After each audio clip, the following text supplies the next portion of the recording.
Hey guys, before we get into the episode, I wanted to do a little PSA really quick and say that Australia is on fire, which I'm sure a lot of our audience already knows. And when something like this happens, the best thing we can really do is try to find the best way to help. I'm going to be leaving a link in our description that leads to a CBS article that has a bunch of different places that you can find to donate to help the efforts in Australia, to help the fires that are going on there. If you can donate anything, that would help a lot. If you could share the word, that would help a lot. Any little bit helps, and this is an important thing.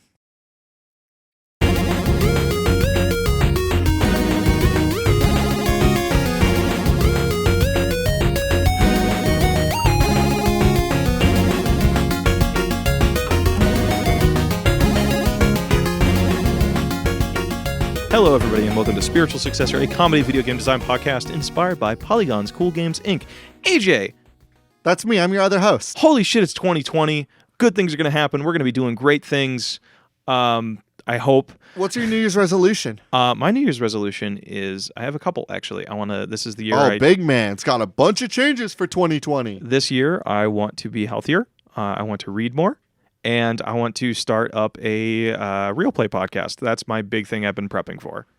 Does it count as if you've been planning forward to it? Like, I almost feel like that's cheating because that was something we were going to be doing regardless of the new year or not. Like, it's not like it's like new year, new me. Time to finally do the thing I've been planning on for 4 months. Here's the thing. The moment you spend money on it, that's like the when it gets real. Because you could talk like, oh, I want to do this, I want to do that, and I get people. Yeah, you spent money on it last year. Did I? There are 4 mics here that you purchased for that show. I guess you're right. Yeah. Well, it sounds like you have 2 New Year's resolutions. Wow, AJ, go ahead, shit on me. Holy shit, I'm making something to myself. What are you fucking doing with your life, peasant? My New Year's resolutions are 1, get rich. Best of luck with that, boy. 2, I'm going to cut out all food. You're going to cut out all food? Yeah. You're just going to shed this mortal coil and become just a disembodied soul? The New Year's resolution, I do have 2 of them. One is to get rich and the other is to ascend. What are you ascending to? What an excellent question. That's what you're trying to find out. Finding out what ascending means? Yes. Okay. Actually, I can tell you what ascending means. I don't know if I'm going to like your definition of it. If you guys are new to this podcast, AJ and I take your lovely submissions from the internet and turn them into real-life video games. Take them from Twitter, Reddit, and email. And you know what ascending is? What? It's going to be our first game idea. Oh, actually. Shit. Our first video game submission is what ascension is? According to Green Transplant, Mario teaches twerking is what ascending is. So the step beyond human is Mario being Mario and twerking. Are you ascend? I think ascending means you are kind of enter a teacher-student relationship with twerking Mario. So Mario is already ascended beyond the ascension. Yeah, so he is the ascending guide. He's your guide through ascending, and you need to learn how to twerk your thick ass clap cheeks. That's how the statement goes, right? Yeah. Mario, my ass claps too hard. I can't break these bricks. I can't jump high enough to break these bricks. Mario, I'm trying to sneak into Bowser's castle, but the sound of my ass clap keeps alerting the dry bones. And boy, are these bones dry. And boy, is this twerk really doing something for him. It's breathing. Your ass clap breathes life into these dead creatures. When I'm done, they're going to be called wet bones. This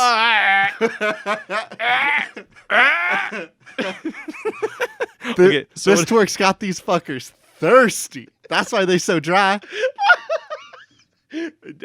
Maybe ascending is just like No, I think you're right. Ascension is being able to twerk so good because Mario helped you. And I think that this game is definitely for the Nintendo Switch, right? Okay, yeah.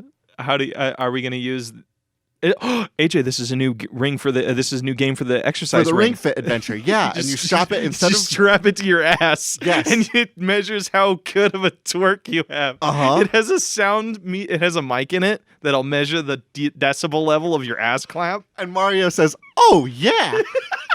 Anytime you twerk on beat, he goes, "Oh yeah." Yippee! You know, it'd be so fucked up. So like, there's the decibel level in there. Uh-huh. I forget what it was, but there was like a concert that was playing. It was like a heavy metal Norwegian concert where they were playing at like literally the decibel level where people go deaf. Are you talking about the brown note? No, not the brown note, you dumbass. I mean, that also would be good. Like, is that the ascension from the ascension? You learn to clap louder enough to deafen people? I don't want to talk about the combination that happens with twerking and hitting the brown note. I absolutely refuse. Shit sprinkler, dude. Stop. I know. You don't want to return to our tried and true shit brand? We've gone a few episodes without making a shit joke. Do you think that the idea of twerking and hearing Mario yell, yippee, yahoo, woohoo, I'm a number one, would be a good AJ, sensation? AJ. It's I'm a number 2. Thank you. I'm a number 2. You're the number 1. Shake it. Shake it. Shake that ass. Can you please say shake that ass for me again? Shake that ass. That's going to be my text note for you. That's going to be really awkward when I'm at work and they just hear you. What do you think late game Mario teaches twerking is like? I think... Is it just longer and more difficult twerking sessions? Twerking shows? Well, okay, so... Fuck, what is it called when you are twerking? Like, what is a set piece for a twerk called? A choreography. You're right. Okay. I think... Okay, so let's put a little platformer in there. So some platformers, some of them, some sections of the level are harder. Some sections of the level are pretty easy. So, like... The beginning of the level, like let's say you have to twerk to control Mario. I think right? that the twerking is more of like, you mentioned platforming. I think that like in order to get like a good jump, right, you twerk a little bit while you move forward, and that's how you can get the double jump off of the ground if you bounce that ass. Go! I disagree. You know why? Has anybody ever twerked while midair? Nobody's twerked while midair, AJ. You need to jump and twerk at the same time. That's the double jump. That's the double jump. So you got to jump, twerk, land again, jump one more time, and twerk twice. That's what they... I don't know if twerk is singular. I think twerk is just the name of the sequence of shaking your ass. I think twerk is singular. I think that it is it? twerk 2 times. Twerk one 2. Twerk, one twerk this time. 2 twerks this time. Now do that to the Mario beat, like the Mario twerk.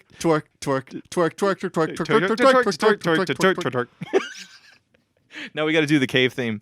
Twerk. Twerk. Yo, it would be impressive to see. Twerk. It would be really impressive to see somebody twerk on beat to that. Hey. I'm sorry. Hey, is your phone not on silent? I'm sorry. I just literally got a notification. We ran an ad on this podcast called Memory Card, and we liked it, and we tagged them, and I guess they just liked it. Well, that was literally just liked it. Okay, hold on. Let me turn it up. There we go. My phone is on silent now. All right. Well, I'm gonna give a submission now. Sweet. Twerk.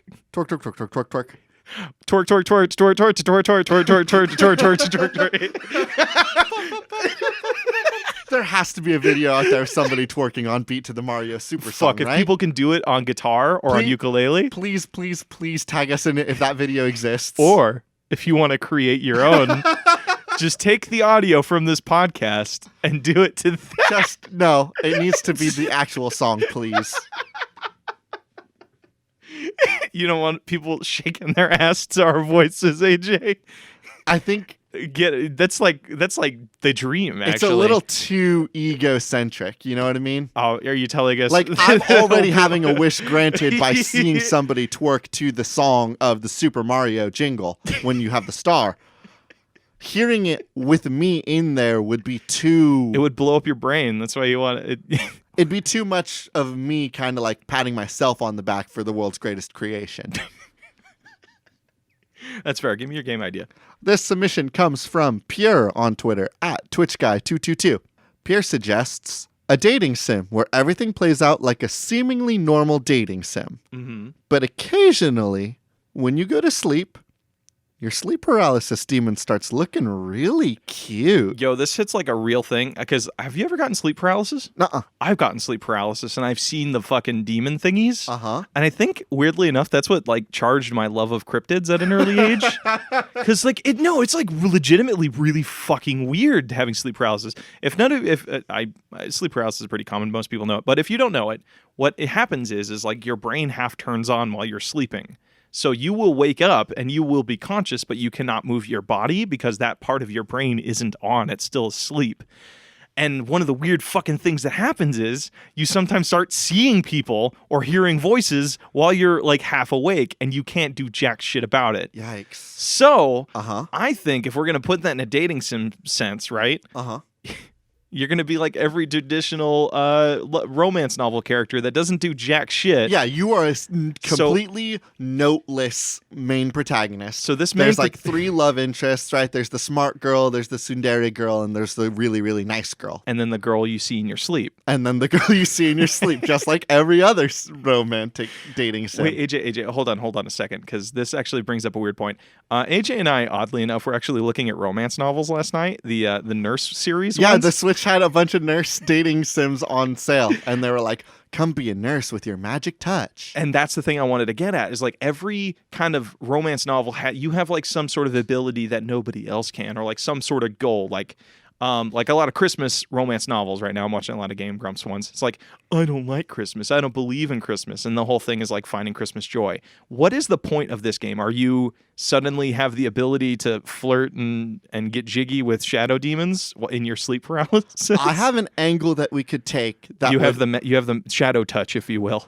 I have the shadow touch, and like, here's my problem. I'm going to say this, and it's going to sound like a really good game idea in a way. Okay. But I need you to bastardize it for me. Oh, okay, sweet.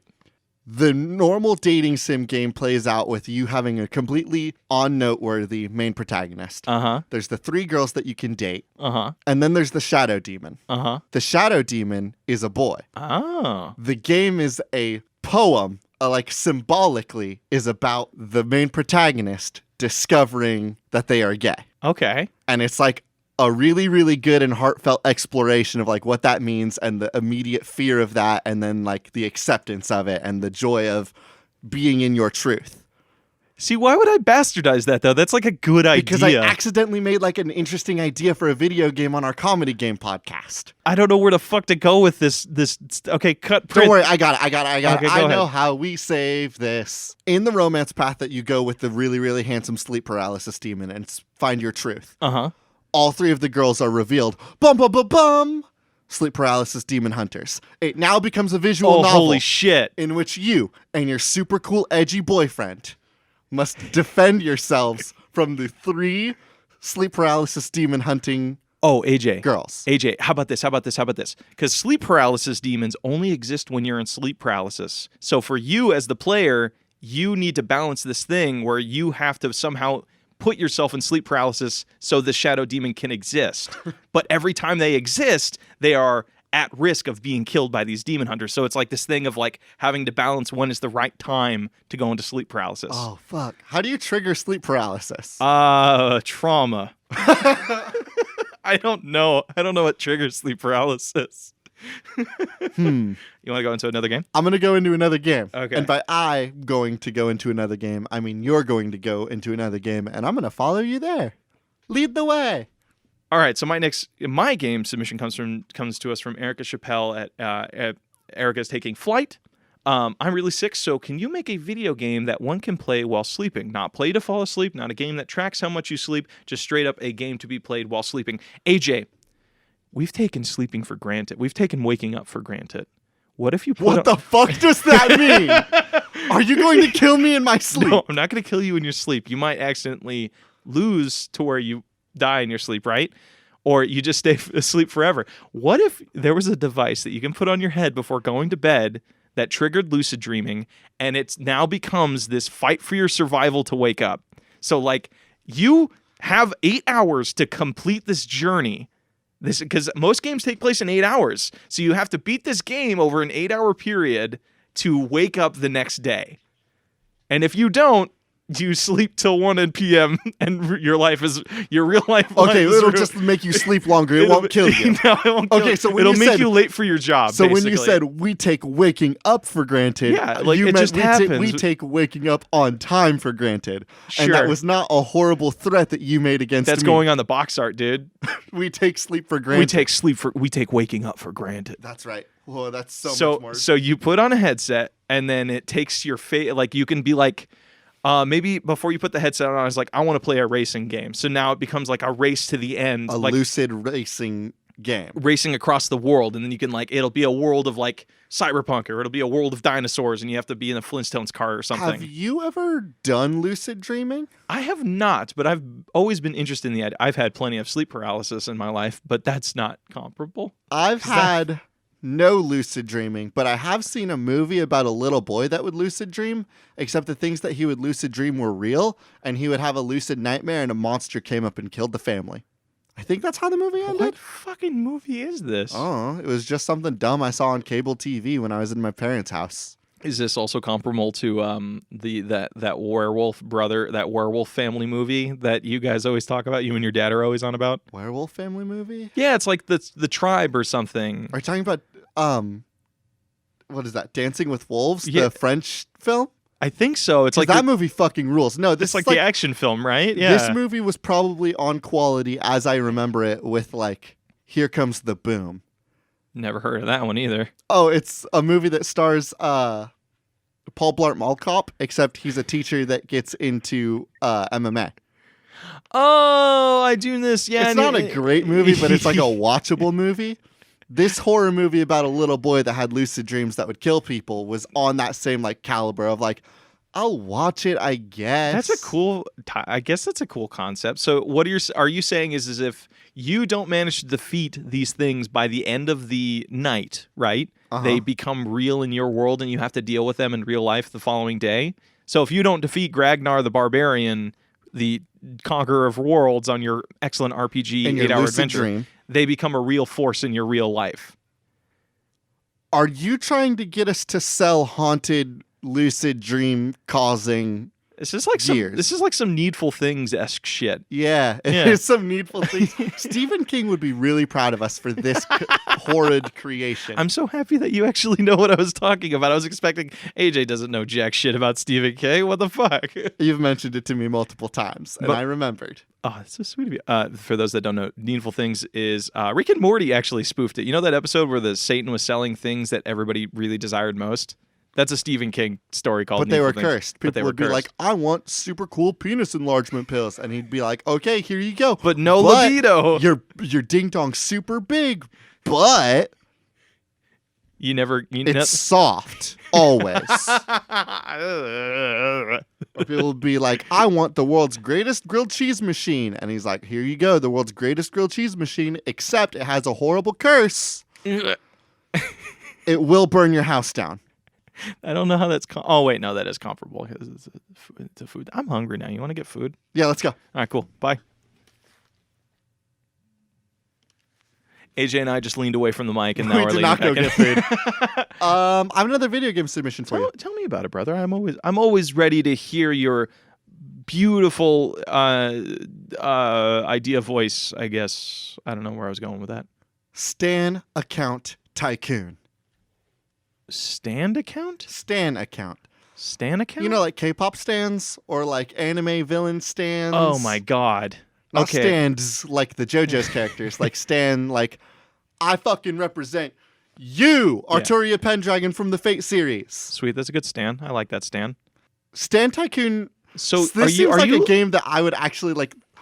You would get it on a card or a prompt. This feels like a party game, right? Like, really? I thought this was like a little what do they call those? It's like a simulator game. No, One Piece Treasure Trove or the Fate Go. Oh, like a gacha game? Yeah, it feels like a gacha game. No, I'm way more interested in this being like almost like a bar party game. Okay. Like there's not a real game that we get to sell, but like a party game. And I'm actually, as I'm going to craft this, I think I'm going to try to get people in the real world to do this. Okay. The goal is you create a new Twitter account. Uh-huh.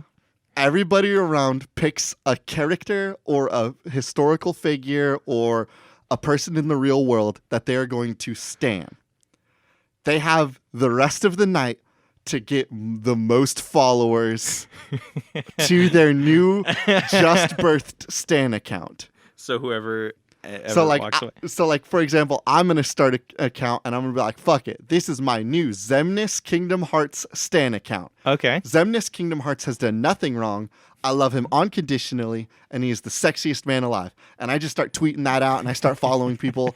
And the goal by the end of the night, like, who would you stand? I'd stand Keanu Reeves. Keanu, okay. Yeah, Keanu low Reeves. risk, low reward. I get it, though. That's how I like to play, man. That's how I play Jeopardy. It would be a very consistent game plan. Like, I'm definitely going for like a volatile, viral, high risk, high reward. There's a lot of people that hate Zemnis. A lot of people that love Zemnis. So like I'm playing that field. I might get canceled on Twitter by the end of the night. I might gain a huge cult following. But there's no real risk though. Because there's no real risk. It's a fake account. It doesn't matter. Yeah. You are on that slow crawl. You're like slow and steady, everybody but loves no risk. Everybody loves Keanu Reeves, dude. And the goal would be to see who would have the most followers by the end of the night. Okay. I like that as a game. I That'd love be fun. this as a party bar crawling game. Like I almost want to get a bunch of friends together and do this. I think it would be, you can do something like that, or also you can do like a card game thing like Super Fight, where you just draw a random character and then you have to like explain why you stand them. But the comedy is for people that either they draw a character that they fucking hate. All the characters in the deck are problematic people that nobody fucking stands. It's like Slade from the comics, but definitely the run where he slept with Tara. Oh god. So like this is absolutely not a character that most people should stand. On the card it says like some of their like tropes. They're horrible things, like slept with an underage minor. Killed Batman. Like, why do you stand him? Was a part of the Vietnam War, I think. What? Fuck, really? I think it was written around that time. There's probably some version of Deathstroke where he was like a Vietnam War fighter. That doesn't make sense. That does make sense. It's supposed to be ex-military, I think. I don't know. I know he's a super soldier. Every card, yes, I love this idea that like every card, it's a deck of like all villains. It's people. All villains. Ooh. And so like, like against Maleficent, tried to kill a child, cursed a baby. Yeah. And so you draw the card and you have to talk about why you stand this person. And I think that the other people at the table, they get to come up with ideas about like other problematic things. Like they can make it up. Like you stand Maleficent and I'm like, oh, you didn't know that Maleficent was a TERF? Oh shit. Maleficent's like huge like TERF. Like okay. She's all about feminist rights, but then like Princess Charming came out and Maleficent had none of it. Oh my Maleficent was so pissy. So here's kind of the game. It comes with a deck of cards that has names, and then it comes with like a little spinner on it, right? So what happens is one person draws a card, and they have to stand that character. The person that the dial lands on, like spin the bottle, then has to come up with shit, either true or fake, to try and get them to be like, no, that person's really fucked up. Okay. So it's like person's kind of trying to figure out the good qualities in a person. The other one's trying to be like, hey, no, this person's a fucko. Like, say I draw, oh fuck, I can't remember his name. Describe him. No one plays like Gaston. Yeah. Oh fuck! What was his name? No one like Gaston. Got it. I had to sing the song to fucking remember.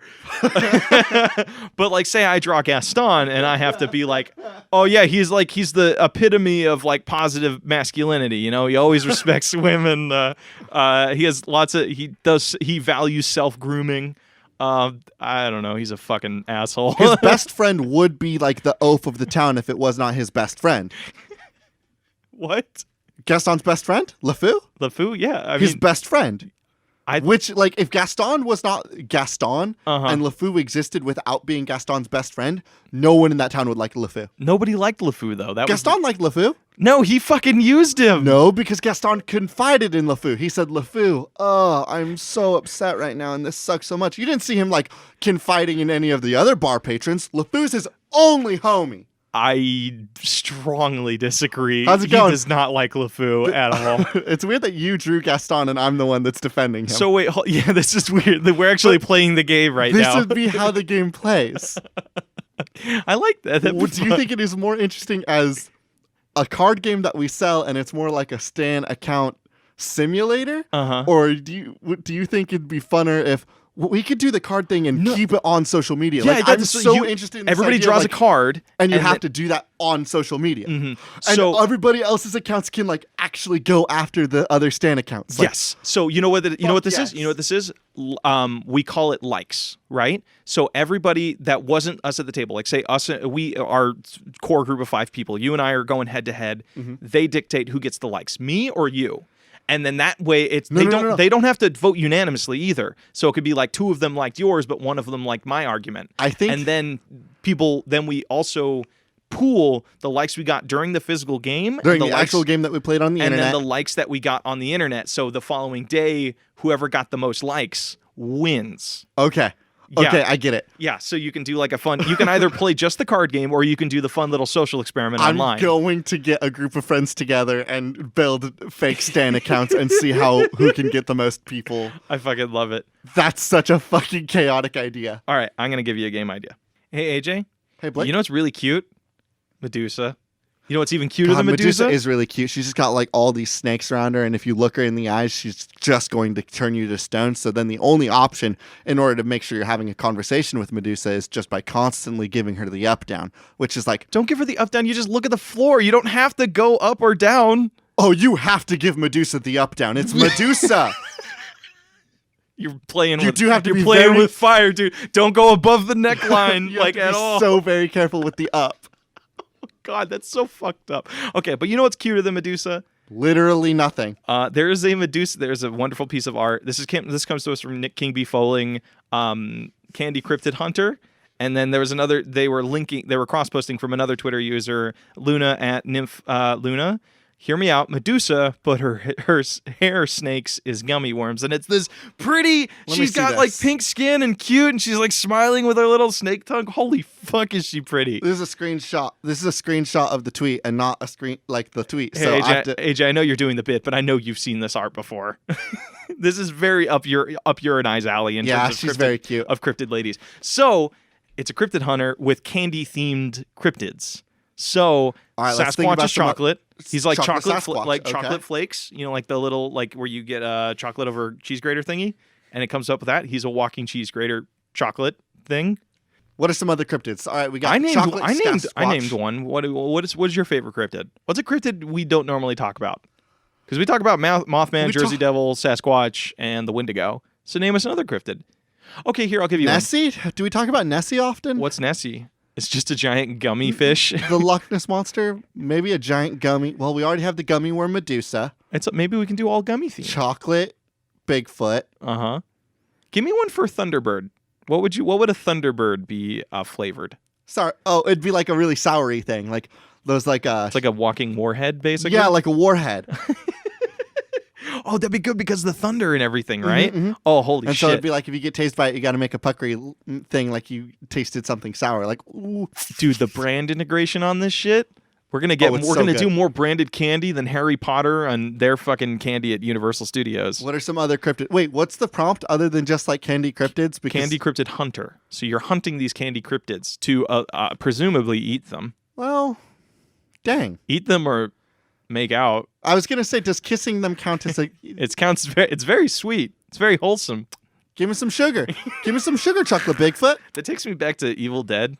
You know, like the whole one-liner. Like here, this is my boomstick with Bruce Campbell. I know the movie. I don't remember any of the lines. Oh fuck! It's like one of the most quotable movies of all time. Incorrect. Scott Pilgrim exists. Also, I was gonna say Bride's Tale or Princess Bride, but like I watched that the other day. Hot take. Scott Pilgrim is the most quotable movie. I will agree with that. Scott Pilgrim is so fucking good. All right, so what? Okay, so we have what is the game like? Because how do you hunt candy? Are you familiar with Willy Wonka? Yeah. Okay, so this is in Willy Wonka's huge workshop. Willy Wonka has done the bastards. Willy Wonka has gotten too bold, and he's decided, you know what I need? To create life. Okay. Actually, Willy Wonka has created life, and he's created way more of it than he should. He's created candy monsters. How about this? It's not Willy Wonka, because we don't know what happens to Charlie after Willy Wonka. Charlie goes mad with power. Charlie grows up and is like, I wanna make candy monsters. I will do what Willy Wonka was never able to achieve. I will create life. I will do what he feared to do. I will do the one thing Willy Wonka refused to do because he was a coward. The opening scene is like him sacrificing souls of the Oompa Loompas to place them into fucking cryptid candy. So, and then, AJ, I will find a way to create savory sweets by taking a life. So the golden ticket has returned, but it's like, we can call it the silver ticket or whatever, right? And it comes in gummy candies, like gummy worm packages instead of chocolate bars. Okay. So now when they get there, they realize upon entering, Charlie is nowhere to be found. Oh God, did the candy monsters kill him? So it's them, it's our group, you manage your own group. It's a multiplayer game like Until Dawn, where like you and 5 of your friends are the 5 kids that were invited to the factory. So it's like you each of your team chooses a kid to play. You can play the rich one, the TV obsessed one, the VR obsessed one, because we got to make it modern now, right? Yes. The poor one who is in love with cryptids. That's like his whole thing. Like he's only the poor one books. Is like the most hunter based class because he's feral. Yeah, because he had to it's rough out there. He had to fight for survival. It's rough out there in the second industrial revolution. So. This takes place in, of course, the second industrial revolution that we all know very much about. Where the world got polluted from VR headset building.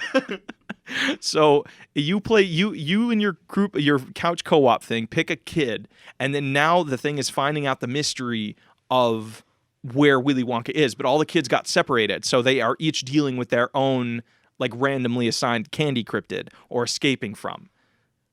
So all the candy cryptids, you know what candy does? You know what we don't talk about? Cavities. Eating candy goes both ways, AJ. No, wait, what? Candy will eat you too. What? From the inside. Are you fucking what? I've eaten a lot of Sour Patch Kids, dude. If those little guys are in there, they're gonna make you explode, dude. And it's gruesome. It's like fucking, it's not comfortable.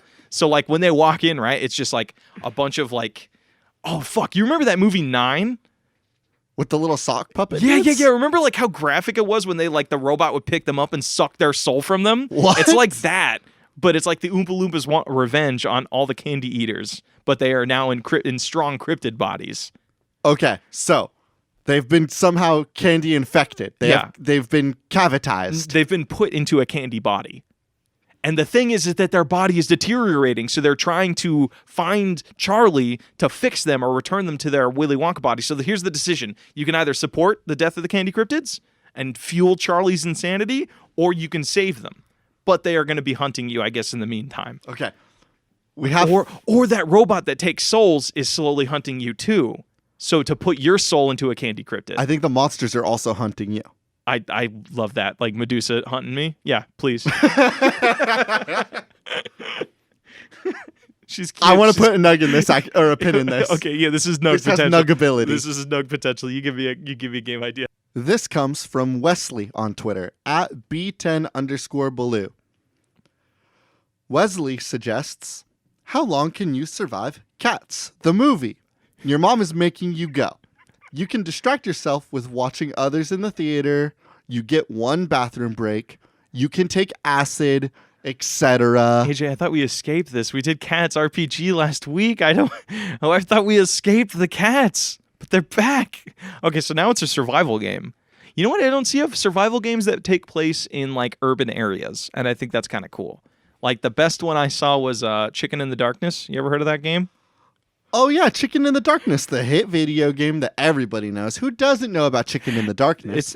My favorite part of Chicken in the Darkness was the darkness. Wasn't too big on the chicken. It's a survival. What the fuck is Chicken in the Darkness, and why does it sound like a video game that was produced by McDonald's? I believe it's a Taiwanese game that the Game Grumps played. Okay. And you're a kid that has to go down to the bottom of their apartment complex to get chicken, but for some reason there's a bunch of horrible styled monsters running about through the hallways that you need to avoid. It's like a horrible walk it in the pocket. What? You don't know about the walk it in my pocket? No. And the flares by the stairs? AJ, you're dumb. You're just throwing stuff at me. And the blessers in the dressers? What are you on about? Or the snug under the rug? Snug under the rug. I like that one. What were some other ones? The rake under the Blake. There were the schnabnets in the cabinets. Cool down, Willy Wonka. You're just coming up It's with Dr. words. Seuss. It's Dr. Seuss, Blake. Really? Yes. I didn't read a whole lot of It was my favorite kid thing growing up. It was just this kid that's like, I got all these monsters in my home, and they're super cool, and all of their names rhymed with the things that they lived in. Okay, so... And it sounds like Chicken in the Attic. Sorry, Chicken in the Darkness? Chicken in the Darkness. Sounds like Chicken in the Darkness was like Walk It in My Pocket if it was spooky. Okay, Ooh. sure, but I was just using that as an example of a horror game, and I mean a survival game in an urban setting, but whatever. So it's a survival game in a theater. So the thing is, like maybe we do like I don't know. Fear of Rejection style or Freddy or You're Five trapped Nights in one spot. You're trapped in one spot, which is Also, I'm a huge... both parents are on. I can't explain to you how interesting and also cursed it was that your first thought was, like the other fake video game that we made, and not like, the real-ass video game we made our fake video game after. I said it afterward. The Ouroboros circles itself. We've got canon now, baby. We have all these hits like Adam Sandler's Dead Space Remastered. It's only a matter of time before we start repeating jokes. Oh fuck! I hope not. We haven't been around for even a year. If we start repeating jokes, where will we be? Damn it! Okay, so you were stuck in one place, and you have to watch the movie the whole way, and it lasts. How ungodly. It's the entire movie. We're pirating the movie from Disney. Fuck off. It's a pirated version of the movie where you can still see the people in the theater. So like you're looking at the screen, but somebody it's like recorded it on their cell phone, and that video is embedded in our projector. Is what's on the theater. Yes. So you have to I guess the cats are coming to life. Well, I think it's just watching the movie that just does real-world psychic damage to your human brain. So you're trying to do everything around you to not look at the movie. Yeah, look at the other people, but don't look too long, because if they find out you're watching them, it's going to be really awkward. Also, if you turn away too long, your mom's or dad is going to yell at you because you're like, we paid for you to watch this movie, so watch this movie with us. That's how all parents sound like. TM. You can eat popcorn kernel by kernel. That's a trick I use. Fuck, really? That's actually a trick I use in general because I don't want to eat all of the popcorn too fast. Coward, take it by handful, bro. Well, one time I went to go see Batman, the third Batman movie, and I ate all of the popcorn by the time the commercials were over, and I've never quite healed from that damage I did to myself. So now when I go see a movie, I eat popcorn kernel by kernel. I don't know how it happened. I think it might have been like one of the days where you and I split a popcorn. And probably. I managed to eat all my popcorn before the trailers were finished. I'm like, how did this happen? There's literally nothing that will make you more frustrated with yourself than like eating all of the popcorn before the movie, because then you're like, come on, what is wrong with me? Why did I not ration this out? I knew I was going in for a movie. I'm going to be here for 3 hours. I haven't touched my soda. I could have been sipping on that the whole time, but no. No, you got to do that awkward thing where middle of the movie, you got to go buy more popcorn. I would never do that. I just sit there thinking, just upset with yourself. Wish I had something crunchy to put in my mouth right now. That's when you lean over to the friends you went with, like, hey, anybody got some extra popcorn that they're not eating? All right, so... Ooh, that's a good tactic that you could use to distract yourself from cats. You eat all of the popcorn kernels, and then you can spend like 5, 10, 15 minutes trying to bum popcorn off of your family members. Or you get to do a thing where if you drink enough, you have to drink all your soda in one go, and then that buys you like 5 or 10 minutes in the bathroom. But that's the one potty break you get. That's the one potty break you get. So then there's then that turns into a mini game that determines how long you were actually in the bathroom. Smash X to pee. No. You can pee as long as you can keep up the pace on smashing X. Oh, wait a second. Yeah, that's actually a really good idea. And it's only going to be when you, the human player, is no longer able to mash X. Challenge your real dexterity. Yep. Or you can turn it into a rhythm game where it's like you have to land the beat on like like it does one of those things where it's like stop the cursor in the white area. Oh yeah. So it's like but the area keeps getting smaller and smaller and smaller. That's and a smaller. good point. That's a good one. Okay. You can take acid. I don't know how that helps, but you can do it. Just drop that A. I don't know. I've never done acid. I don't know any terminology for dropping acid. Drop some L, by the way. I thought L was different. It's LSD. LSD is acid. Oh, it's the same Yeah, thing? it drops some L. Yeah. Shows, you know The what? more you know. You innocent child. Now, I've never been to Coachella. How would I be expected to know these things? Dude, we should go to Coachella. Hatsune Miku is playing. Let's go drop acid and see Hatsune Miku. Hey, no. I tried. I mean, like, I wouldn't. Fuck, how much are tickets for Coachella now? Like $400 for like to go sit and not have easy access to bathrooms and just be covered in grime and shit for the rest of my screw that. Hatsune Miku is just as real on my laptop as she would be in person. Fuck, cut print. You're so right. Okay, you want me to give you another game? Yeah, give me another video game because I think we lost this one. I just didn't know where to go with it. Like, I just kind of watch that one slip away. Goodbye, submission. Okay, hold on. This one's pretty good. You're chuckling already. I have two ones for you that I kind of want to. You want to combine them? I want to do. I'll save one for lightning round, but then I have one that has some serious nug potential as well.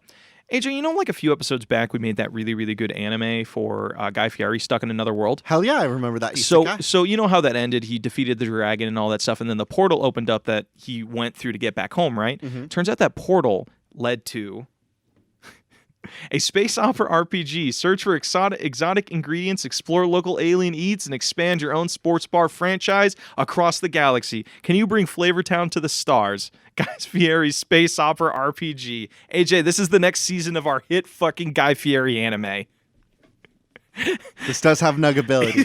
But also, here's the thing. Yeah. I really, like, unironically, like, I was playing Pokemon the other day. Uh-huh. And it was after I got kind of pushed into it from the people on our Discord. We were talking about the Pokemon flavored Pokédex. Oh, or yeah, the like Curry Dex and the Curry Pokemon Dex. Sword and Shield. Yeah. And I discovered something new in me that I didn't know I had. What's that? A love of flavors? A real love of just, like, trying to, like, combine a bunch of different foods and make fun recipes. Uh-huh. And then I discovered that fucking, like, Castlevania clone that came out, that was crowdfunded, that came out this year. It's not blood-stained, is it? It might be Bloodstained. It has a whole, like, recipe system where, like, you can get permanent... If I understand this correctly, you can get permanent buffs anytime you cook a new recipe. Mm-hmm. And you cook a new food, and then you get a new buff. That's rad as shit. I like I'm that. very interested in the video game that the core concept is, like, trying to cook good food. Because, like... But using exotic flavors from each planet gives you access to Yes, new you need ingredients. to travel, you need to get new ingredients, you need to cultivate. It's like all the item management. The reason why, like, you played it for the first time recently, Monster Hunter. Yeah, that was a daunting game. But there's a lot of, like, resource management in that game. Oh, yeah, incredible. That, like, is very fun to do, to, like, keep tabs of, like, oh, I'm cooking this on the side. Oh, I'm growing this over here.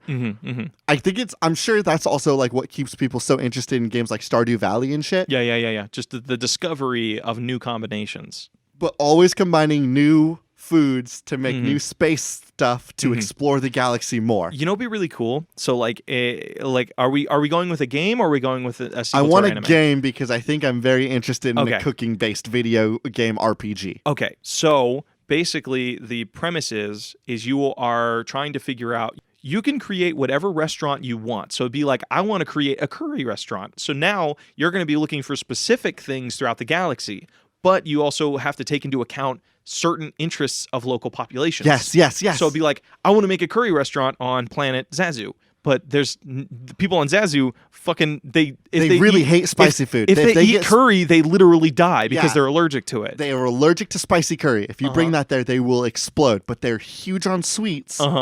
And they've never tasted sour before. So if you bring them a sour curry, but they might like it, they're gonna lose their minds over it. You know what this should be? So basically, the premise is the premise for the game, right? Let's take a little bit from No Man's Sky, where you're trying to get to the center of the universe. Okay. What is the thing that all chefs dream of? They dream of a place where they can have access to every fresh ingredient known to the universe. I'm well aware. I've watched One Piece. I know that Sanji's greatest dream is to find the All Blue, the place that all fish from all oceans exist. There you go. So it's basically that's the planet. It's like they're trying to find the center of the universe where all things grow. Yes, and it's like where the space tomatoes are always fresh and purple and awesome.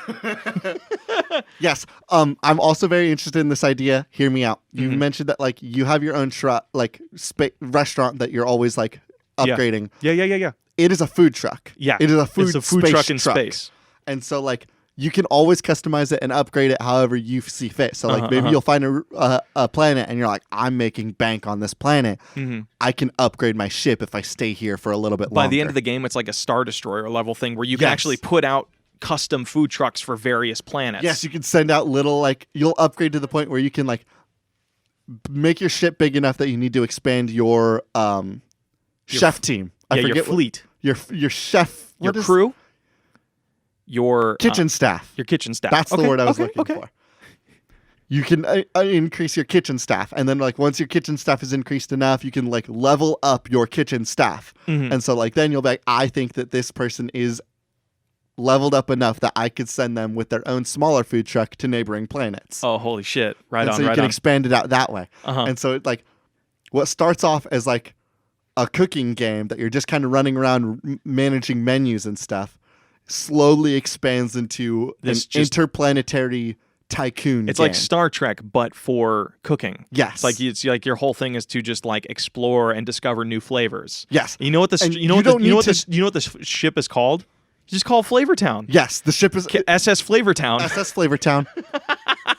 But I also love this idea that like you don't have to be the kind of person that upgrades your ship to like send out to neighboring things. Like you don't need to be the person. It can become automated by the time. You could do that, or you could lean into the idea of like trying to upgrade your own specific character so much with the RPG and constantly cooking the new ingredients and stuff that like you're essentially like the Gordon Ramsay. It's not that you have a bunch of restaurants, but like the two that you have bring in so much. See, you know what's weird though? I think it'll happen. The same thing that happened to Spore will happen. The game was fun when you were directly. That's exactly why I want to make sure that you have the option to stay direct with it. Like, I think it's the one restaurant. Yeah, I think it's I mean, like personal. Like, I think at the beginning of the game is just Gordon Ramsay being sucked into the space race, right? Is it Gordon Ramsay or is it Guy Fieri? Sorry, Guy Fieri. And you have your single ship where you can get off physically and explore it like No Man's Sky thing. Yes. I think that should always be relevant, but there should be some level of automation to it eventually. Yeah. I think people really enjoy that. I think people really like mining for cinnamon on like Mars too. People, when you send people out through the galaxy, they're only able to recreate things that you've made. Oh, that you've done. Yeah. Oh, holy shit. And you know, it'd be really cool. Like you have, there was this really cool image from the last game we made where Guy Fieri was in the D&D thing. He had a big old recipe book on his belt. So that carries over. Yes. So he's at the beginning, he's just writing into it. It's like he's physically writing a recipe into a book. And then now like that becomes like their guide, like their Bible to like the Flavortown of the universe, basically. Yes. Flavortown of the universe. Oh, fuck, that's a good name. Flavortown Universe Edition or some bullshit. All right, that's cool. You want to do some lightning round stuff? Let's do some lightning round stuff. Okay. I got one for you. All right, cool. And then I have one for you immediately after. An overcooked style game where you are a superhero's overworked Alfred style assistant and shot caller who has to keep his boss supplied and informed on missions from base. Who's that from? That is from that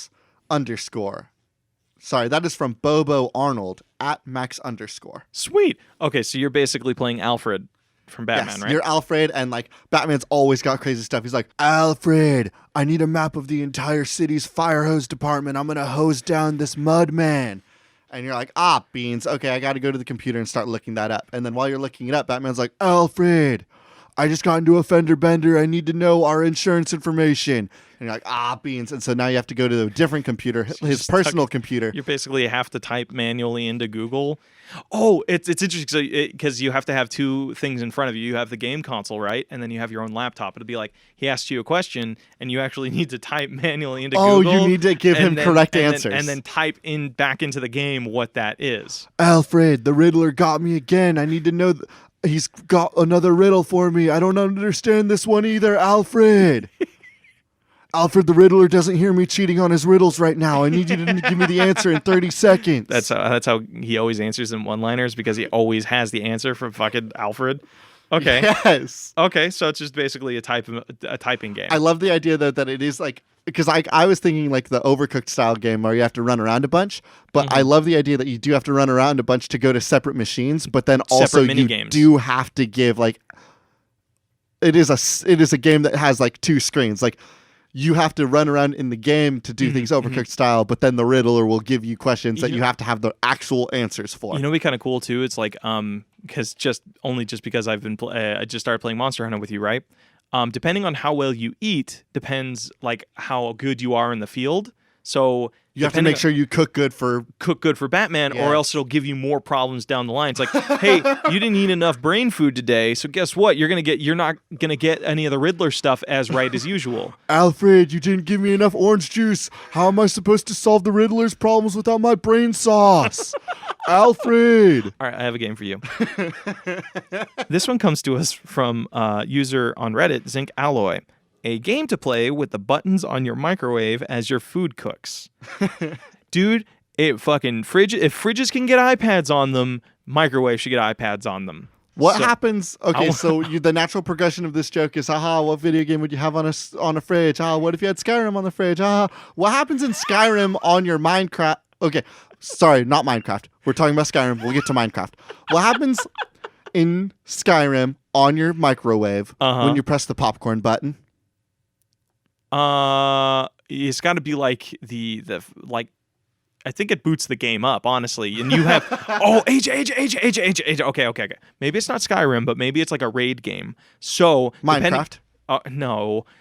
Sure, the new Minecraft dungeons. It'll be a dungeon crawler. It'll be a dungeon crawler. Okay, so Minecraft, depending on Diablo. how much food you have how much timer you gave your food is how much time you have to complete that dungeon. Oh, yeah. So it's like, I want to cook my Hot Pocket, which takes 2 minutes, 30 seconds. I cook Hot Pockets a lot. They're delicious.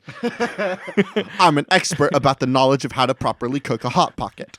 You know how long you cook a thing of ramen for? 3 minutes, 15 seconds.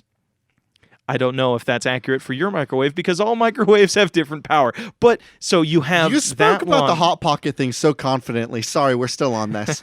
Can you expertly cook a Hot Pocket so it's not cold in the middle? Yeah. You know what the secret is? You flip it over, AJ. What? Yeah.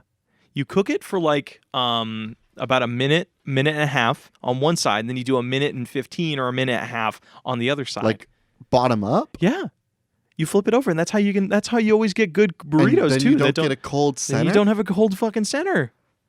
Did you not know this? No, I didn't. And Am I blowing your mind with flavor? You're blowing my mind. And here's the horrible thing. You've had this knowledge, and we're 30 some odd episodes into this podcast. I've never shared it. And you've never shared this. Covet my Hot Pocket knowledge. That's what I covet. I'm a Hot Pocket dragon. Get back here, Hot Pocket dragon. I need to know your wisdom. Curse you and your cold centers. All right, you got another quick game for me? This comes from Usami Tokishigi. Say that. Really? Is that how you say it? Usami Tokishigi? Sure. I don't know. At Hehuan sauce. Hechuan sauce? You are a guardian angel and you have to fulfill your designated child's prayers. But watch out. Demons are trying to do your job better and sabotage you so that your kid worships Satan instead. Do you kill your opposition very violently, or do you focus on spoiling your child with angelic powers? Okay, what do you think of that? So, like, little Jimmy's like, I want a pony. Mm-hmm. And you as the guardian angel are like, give this hellfire. I don't know if I want to Ghost give this Rider kid beast. Well, maybe, but you know that the demons are coming in. They're like, Jimmy wants a pony. We're going to give him 2 ponies. Whoa. How do you beat that? Give him 3 ponies. All right. Well, now the kid has 5 ponies. What the fuck? Now he's spoiled rotten. You see the problem? Okay. So but maybe 5 ponies is something you're willing to live with. Okay. What's Jimmy's next wish, Blake? He wishes for a Nintendo Switch, not a Nintendo Switch Lite, but that's all the angel can afford. Okay. It's a Nintendo Switch Lite. And you know that the demons are going to get him a Switch, like a real ass Switch. They're gonna get them the Zelda themed one where it's like all skinned out and shit. Now you need to debate with yourself. Do you accept that Jimmy's going to like the demons much more because they got him a kick-ass Switch, or do you stab the demon? Holy shit. Ah, man. Then you become the demon, basically. Then you are a little bit on the demon side, but you know that your kid's not going to be spoiled rotten because he already has 5 ponies. What the fuck? Why do you need a Switch, little Jimmy? This is a story that always ends the same way. It's just like, hey, don't spoil your fucking kids. Don't give them the control on what they need. This is a game. On what they should have. This is a game that just comes down to 2 huge lessons, and that is 1, every angel has a breaking point, and 2, don't give your kids everything they want. And those 2 lessons will be taught over the course of this video game in the most bizarre and Bloody uncomfortable ways possible. Do you have another lightning round for me? I don't know how this game would play, actually, but it's a decision game. like a visual novel. Yeah, you just like kind of decide. It's like, what do you do? Or like a classic point and click kind of game, like The Secret of Monkey Island kind of vibe. Oh yeah. Okay, I like that. Okay, I do not have any more lightning round things. I got to burn through all of my submissions this week. I'm super jazzed. We're getting faster at this. Yeah, dude. Watch out. All right, so let's go to our nug. What do you want? Do you want to do Flavortown RPG or Candy Cryptid Hunter? Because both are pretty good. We've already done a Guy Fieri cooking game, though.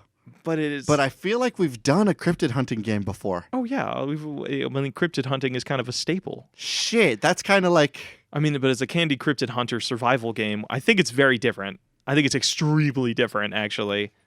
All right, and with AJ's cough, he said it under his breath. We're going with Cryptid Candy Hunter. All right, Cryptid Candy Hunter. What I really like about this is, like, again, the continuation of the Willy Wonka saga. Mm-hmm. This is Charlie. This is Charlie at his most... Charlie's Cryptid Factory. Charlie's Cryptid Factory. Charlie's Candy Cryptid Factory. CCC. CCCC. Charlie's Candy Cryptid Factory. CCCF. Yes, Charlie's I like that Candy because Cryptid Factory. acronyms are important for branding. Yeah, but we never put them in the title because nobody fucking knows. That doesn't work for marketing. No, but that's what's going to be important when people are talking about it online and we're and they're in the forums and they're going to go to the CCCF tag on Tumblr. It's going to help when we pitch it to the Candy Factory. You know, that little mall like thing where they sell the jawbreakers the size of your fist. All right, we need to think about this. 1. Uh-huh. What are the archetypes for the kids? Uh-huh. And 2, do we have a monster for each of the kids? Okay, so all right, so let's look at the classic ones. There was the spoiled rotten kid. Uh-huh. How do we modernize that? Spoiled rotten. Is it just spoiled rotten kid again? Wait, was that the kid that was really good at karate? It was Veruca. No, that was Violet. Okay. Yeah. Violet was like the blueberry eating one. I remember Veruca Salt. She was the one that wanted the squirrel. Yes. I don't remember what happened to her in the remake. Are you going off of the Tim Burton Charlie and the Chocolate Factory? No, she wanted a squirrel in the first one. No, she wanted a golden goose. Oh, damn. She wanted a chocolate pooping goose. All right. What does a spoiled kid look like as far as cryptid hunting? Okay, let's name all of our kids and then we can kind of go from there. I think Veruca Salt's a support class. What? I think Veruca Salt is a support class. I think you and I have different vibes on where we're going with this kid thing, because I was picturing it's just like Until Dawn, it's just normal ass people. Oh. And we're just like kind of updating them to be a little bit more modern. I was thinking of this as like what were their play styles going to be like as cryptid hunters in the I know, I think this is just like a choose your own adventure game, just like Until Dawn. Like Until Dawn? Yeah, with QuickTime stuff. Okay, yes, yeah, I'm into that. And that way it's like you can like, because one of the fun ways I've always wanted to play Until Dawn is like you get a group of 8 people or whatever, right? And you each randomly select a person and your goal is to try and make them survive by the end of the game. Okay. Yeah. That's easy. Veruca Salt's like a rich girl influencer. Like, yeah, but she just is rich and she posted on Instagram because she's really pretty, and now boom, look at that, millionaire. Done. Veruca Salt's easy. Okay. Then the kid who's obsessed with being in TV is actually obsessed with being in VR. So I want to introduce a digital cryptid. That's like, it's his new big experiment. Because like the thing about Willy Wonka is like he always has that big world-changing experiment. And in the first one, it was like sending chocolate directly to your TV. Mm-hmm. And this one is sending flavor candy directly into your VR headset. It's flavor you can see. So it's candy. I would think that it would be fake flavor you can taste. It's candy for your eyes. It just sprinkles in there. That's just images. It just sprinkles in there. You don't want to talk about the idea of like a VR like gobstopper, like a little like popsicle or like. No, unfortunately, we'll have to look a little bit phallic, and so when you put your VR headset on, you put your taste mouth. Just a tube you put literally down in your throat. You put your taste stick in your mouth. Taste stick. That sounded that sounded way more blue than I was intending. My bad. Yeah, sure. This whole phallic tube thing putting in one's mouth isn't sexual. I'm not saying it's a tube that has to go down your throat. I'm saying it just needs to cover your mouth. It's like it looks like a scuba thing. Yeah. Like a little. I'm sorry, a snorkel.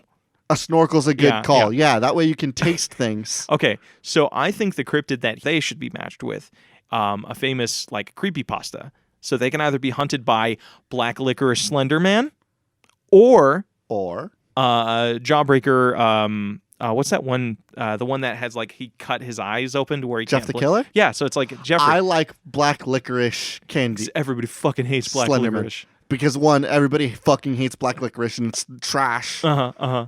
Two, I want a silhouette that's different than the other ones, and we already know that, like, you mentioned, like, a gobstopper, Jeff the Killer, and that's going to be, like, a unit, but we already have a cryptid that's an absolute unit, and that's Chocolate Sasquatch. Okay, so we have Chocolate Sasquatch, Licorice Slenderman, Gummy Worm Medusa.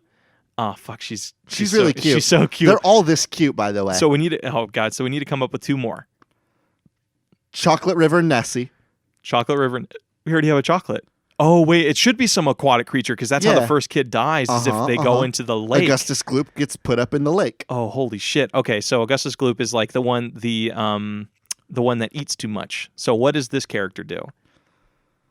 It just another it just seems like that one I want to propose that we change that character completely. How about this? Because I feel like Augustus Gloop has an issue of being a very horribly dated and body shaming based character. Okay, how about this?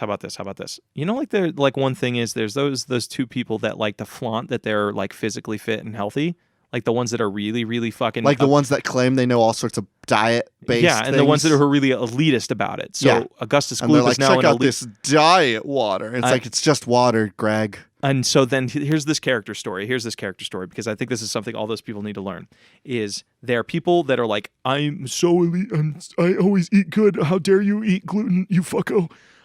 Their secret is that they love candy. Augustus Gloop. They love candy. That's like, and that's a human thing. It's like, yeah, it's nice to have some sweets every now and again. That's what he needs to fucking learn. But it's in a story where that could kill him. Augustus Gloop is a character that is like he won the ticket and he's like trying to be like, candy's bad for you. Nobody. That's why they're here. And he's there to like talk about how horrible candy is. He does have some valid points because there needs to be something said about the Oompa Loompa business strategy. You mean enslaving an entire people? Actually, no, he didn't enslave them. He gave them a home. He just visited a foreign country, found a bunch of people that lived there, and brought them back in crates to his workshop. Where they can't leave the building. Nothing bad to see there. I mean, they chose to come with him, I guess. I mean, for this fiction, they didn't.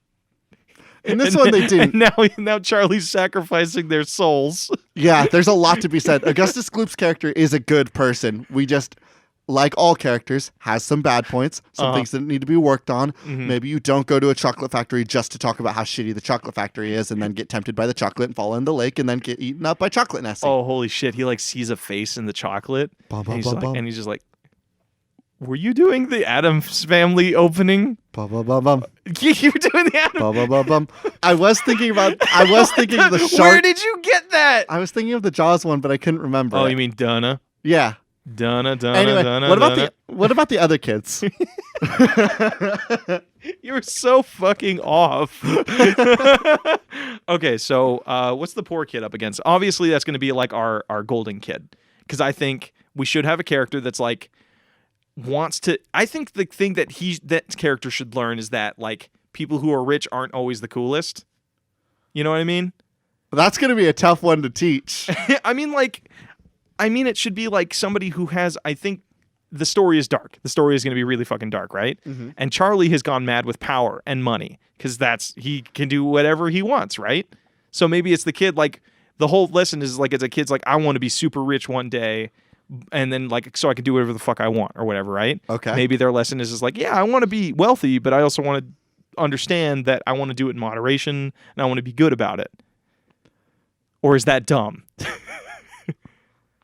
I think his most pressing desire is to just get out alive. Okay, so he's like the one, just the normal ass character. Doesn't really have any flaws, but he's just like... Yeah, he's like he's the boring Charlie of this game. You know what I mean? Like, oh, look, I'm going to drink the lifty fizzy drink. But it turns, oh my god, it turns out he accidentally drinks a cryptid potion, so and he has turns to, into a lifty fizzy monster. oh my god, and that's like his life now. That's his life. That's Oh, his God. horrible. That's one of the bad ends you can get with Oh him. my god. And then of course we have the cool karate expert kid. She does karate, and What's her cryptid? What's the cryptid that she fights? I think she's gonna fight Medusa. Oh, okay, cool. And it's going to be like one of the most kick-ass and brutal action sequences. It's going to feel like Atomic Blonde. It's gonna. I was thinking more like the anime action sequence from the Wonderful Life of Gumball.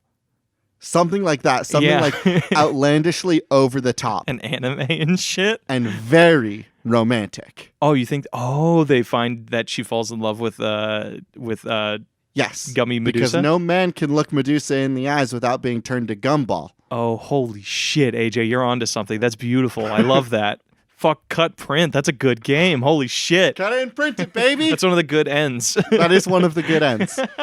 So each character has a good end and each character has a bad end. Yes. So it could be like maybe the bad end for the Veruca style character is that she dies before she can meet Medusa or something like no. that. Yeah. And then they meet and then they Wait, Veruca assaults the rich one, not the karate Oh, expert sorry. kid. Violet. Yes. Violent Violet. Holy shit, that's radical.